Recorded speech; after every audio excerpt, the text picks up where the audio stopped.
रखिएगा। 130 के आसपास है, कॉल आपको लेनी है इसकी। 1 रुपये 85 पैसे के पास और 3 से 4 रुपए तक ऊपर जाएगा। ₹1.25 का 1 रुपये 25 पैसे का आपको यहाँ पर स्टॉप लॉस लगाना है। लेकिन आइए, भारतीय टेलीकॉम कंपनियों पर बर्नस्टीन ने एक रिपोर्ट निकाली है। वो क्या कुछ कह रहे हैं इस रिपोर्ट में, कौन से स्टॉक्स पे नजर है, क्या कुछ पसंद आ रहा है, पूरी डिटेल लेकर जानवी हमारे साथ जुड़ चुकी है। जानवी बताइए। बिल्कुल, अगर देखें तो बर्नस्टीन को पूरा Indian telecom sector as it is पसंद आ रहा है, क्योंकि उनका कहना है कि जो पियर्स में फॉल आई है, करीबन 5 से 30% पियर ग्रुप स्टॉक्स, एशिया के जो बाकी पियर टेलीकॉम कंपनीज है उनमें 5 से 30% तक की गिरावट आई है। लेकिन जो भारतीय टेलीकॉम कंपनीज है उसके विपरीत अच्छा करते हुए दिखे, और उसमें अगर सबसे ज़्यादा अगर देखें तो उन्हें भारती एयरटेल ये काउंटर सबसे ज़्यादा पसंद आ रहा है। उनकी टॉप पिक में भारती एयरटेल निकल के आया है। अब उन्होंने जो लक्ष्य है उसे भी 1900 से बढ़ा के 2020 कर दिया भारती एयरटेल के लिए, और जो मौजूदा भाव से है करीबन 10% की अपसाइड वहाँ आती हुई दिख रही है उनके लिए। अब अगर बात करें कि क्यों आखिर में उनका ये टॉप पिक है, तो सबसे पहले उनका कहना है कि जो ये बाजार की जो वोलेटिलिटी थी, क्योंकि हम देख रहे हैं कि इस साल निफ्टी करीबन 1.2% की गिरावट आई है। लेकिन अगर भारती एयरटेल की बात करें तो YTD भारती एयरटेल ने करीबन 15% तक के रिटर्न्स दिए हैं। तो जो बाजार की जो वोलेटिलिटी है उस बीच भी में देख रहे हैं कि भारती एयरटेल ने काफ़ी अच्छे रिटर्न्स दिए और स्टेबल रिटर्न्स दिए अपने इन्वेस्टर्स को। तो वो एक चीज़ उन्हें सबसे ज़्यादा अच्छी लग रही है। और जो कंपनीज लगातार अपने धीरे धीरे जो अपने रेट हाइक्स कर रही है, जिसके चलते कंपनी को भी फायदा हो रहा है, उनकी जो फाइनेंशियल्स है वो भी, रेवेन्यू विजिबिलिटी बढ़ रही है, तो वो एक चीज़ काफ़ी पसंद आ रही है। और उन्होंने कुछ एयरटेल की जो स्ट्रेंथ्स है वो हाईलाइट किए, जिसमें सबसे पहले उनका कहना है कि जो कंपनी की स्टेबल सब्सक्राइबर बेस है उससे एक बड़ा फायदा मिल रहा है, क्योंकि लगातार हम देख रहे हैं जो इनके सब्सक्राइबर एडिशन है क्वार्टर ऑन क्वार्टर भी, वो लगातार काफ़ी स्टेबल है।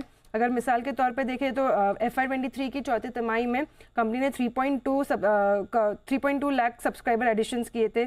Q1 में 3.2, और पिछले तिमाही में Q4 FY24 में बात करें तो करीबन 6.7 लाख सब्सक्राइबर एडिशंस करते हुए दिखे थे। लगातार कंपनी के आरपूज में भी काफ़ी बेनिफिट हो रहा है। Q4 FY23 के एंड में अगर देखें तो कंपनी का जो आरपू था वो 193.3 रुपीज़ था, जो बढ़ के अब 208.9 हो चुका है। तो कंपनी का जो आरपू में भी लगातार सुधार हो रहा है, सब्सक्राइबर बेस लगातार धीरे धीरे बढ़ता जा रहा है, तो ये काफ़ी फायदेमंद है, ये बर्नस्टीन हाईलाइट कर रहा है। साथ ही साथ जो इंडिया में स्ट्रॉन्ग जो कंपनी की प्रेजेंस है, विजिबिलिटी है, तो उससे एक बहुत बड़ा फायदा मिलता हुआ दिखेगा उनको। साथ साथ कंपनी एक जो बड़ी चीज़ है कि कंपनी जो अपने स्पेक्ट्रम पेमेंट्स है वो टाइम पे कर देती है, ना उसमें कोई लेट फी लग रहा है, ना कोई पेनल्टी लग रही है सरकार की तरफ से। तो वो कहीं ना कहीं जो इन्वेस्टर्स हैं उनका भरोसा बढ़ाता हुआ दिख रहा है पूरे कंपनी के लिए। तो ये कुछ ऐसे पॉइंट्स है इन्होंने हाईलाइट किए जिसके चलते उन्हें पूरा ही टेलीकॉम सेक्टर पसंद है, लेकिन सबसे ज़्यादा भारती एयरटेल पसंद है। भारती एयरटेल पर वो राय आ रही है, बर्नस्टीन की रिपोर्ट है। सनी अग्रवाल सर हमारे साथ जुड़ चुके हैं। सर, आपसे ही एक गुड आफ्टरनून, आपसे ही व्यू लेना चाहेंगे बर्नस्टीन की इस रिपोर्ट पर, आपकी क्या राय है, and of course Bharti Airtel, अब क्या व्यू बन रहा है आपकी तरफ से sir? Good afternoon Neha ji, good afternoon everyone. I think काफी सारे टेलविंड्स है सभी टेलीकॉम कंपनीज में। जिस तरह से हमने देखा था लास्ट ईयर जून जुलाई में टैरिफ हाइक हुआ था, तो इसका जो बेनिफिट है अगले और 2 क्वार्टर में देखने मिलेगा, या फोर्थ क्वार्टर FY25 और फर्स्ट क्वार्टर FY26 में।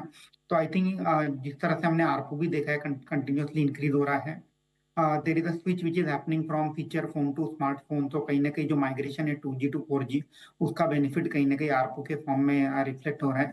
तो मुझे लगता है कि ओवरऑल इंडस्ट्री का जो स्ट्रक्चर है काफी वेल प्लेस है, पॉजिटिवली प्लेस है, और भारती एयरटेल डेफिनेटली एक टॉपिक है। बट इसमें और एक मैं स्टॉक सुझाना चाहूंगा, भारती एक्साकॉम, जो कि भारती एयरटेल की ही एंटिटी है। They basically operate in Rajasthan और नॉर्थ ईस्ट मार्केट में ऑपरेट करते हैं, तो वहाँ रिलेटिवली पेनिट्रेशन लो है, आरपू रिलेटिवली लो है। तो मुझे लगता है कि वहाँ थोड़ा जो डेल्टा है in terms of earning growth Bharti Airtel के मुकाबले थोड़ा बेहतर रहने की उम्मीद है। तो Bharti Hexacom apart from Bharti Airtel can also be on radar. Bharti Hexacom, ये कुछ ऐसे नाम हैं जिस पर आप फोकस करके चल सकते हैं, यहाँ से अच्छी स्ट्रेंथ की संभावनाएं दिख रही है। अभी कुछ समय पहले हमने भारती एयरटेल पर बात भी की थी, और 2000 के ऊपर तक के भी टारगेट्स यहाँ पर बनते हुए दिखाई दे रहे हैं। लेकिन इस बीच ICICI